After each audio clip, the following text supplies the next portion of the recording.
Hello guys, আমি বসে গেছি ডিনার করতে। এখন 7টা বাজে। তো 7টার সময় আমার ডিনার আছে। তো আজকে ডিনারে আমি খাচ্ছি হলো ওলকপি সেদ্ধ আর 2 পিস ভেটকি মাছ।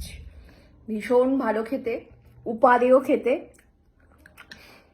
আর অ্যাকচুয়ালি না, আমার এখন এটা অভ্যেস হয়েছে। মানে আমি এই ধরনের সেদ্ধ হালকা খেয়ে খেয়ে এমন হয়েছে, আমি আর মানে বাড়িতে যদি নর্মাল সবজি যেরকম রান্না হয় সেটা হলে আমি আর খেতে পাচ্ছি না।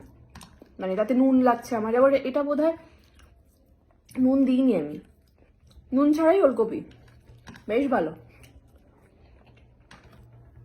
মানে বিষয়টা হচ্ছে এরকম যে আমি যদি মনে করি যে আমি জেদ করব, এটা আমি করবই, তো সেটা আমি করেই ছাড়ি। যার ফলস্বরূপ তোমরা এখন দেখতে পাচ্ছ যে কারোর কথাই আমি মানে অনেকেই রিকোয়েস্ট করছে যে একদিন খেয়ে নে, একদিন খেয়ে নে, বাট নো। আগে আমি খেয়ে নিতাম, কারণ কি ভাবতাম যে না বললে কষ্ট পাবে, এত এত যত্ন করে রান্না করেছে সেই জন্য। বাট এখন আমি একদম ডিটারমাইন্ড, কোনো এক্সকিউজ না, কোনো কিছুই না। বাট কিছু কিছু মানুষ বলছে আমি নাকি বেশি রোগা হয়ে যাচ্ছি। I don't think so. মানে একদমই বেশি রোগা হচ্ছি বলে আমার মনে হচ্ছে না। আমাকে আরও রোগা হতে হবে বলে আমি মনে করছি। বাট খাওয়ার ভিডিও আমার আসবেই, আমি ডায়েট করি বা না করি।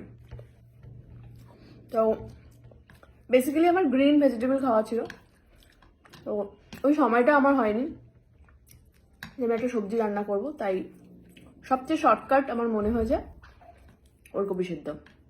বাইরে তোমরা কারা কারা ওলকপি সেদ্ধ খেতে ভালোবাসো কমেন্ট করে জানিও। আর মানে ডায়েটের মাছ হিসেবে সব মাছ কিন্তু আবার খাওয়া যায় না। যেমন ভেটকি, তেলাপিয়া, রুই,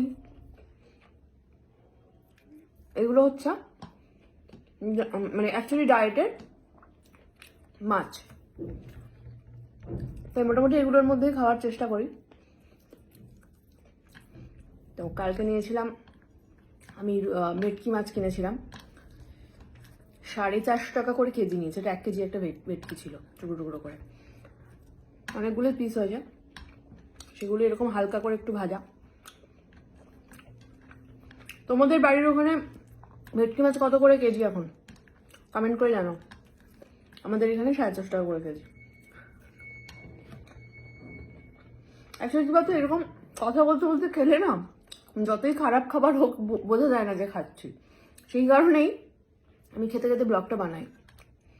যাই হোক, আমি আমার ডিনার কমপ্লিট করে ফেলেছি। তোমাদের ডিনার আছে কি আছে কমেন্টে ছবি সহ লেখো। টাটা।